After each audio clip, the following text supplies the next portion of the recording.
Camat Baito Sudarsono Bangidi yang mengawal dan mendampingi guru honor Supriyadi yang dituduh pukul anak polisi mendadak dicopot dari jabatannya.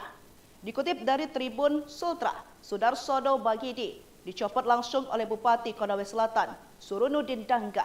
Padahal, Camat Baito tersebut sudah habis-habisan membela Supriyadi, sang guru honor, sampai mobilnya ditembak orang tak dikenal.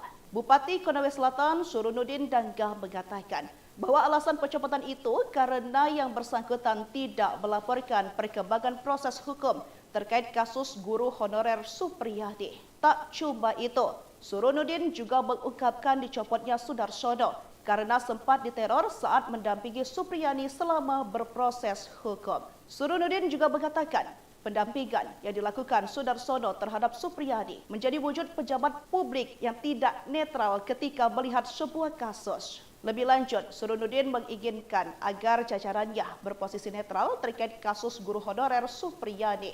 Pasalnya, kedua pihak yang tengah bermasalah ini sama-sama warga Kecamatan Baito. Kini jabatan Camat Baito dijabat oleh Kepala Satuan Polisi Pameng Praja atau Kasat Pol PP Konawe Selatan Ivan Ardiansyah.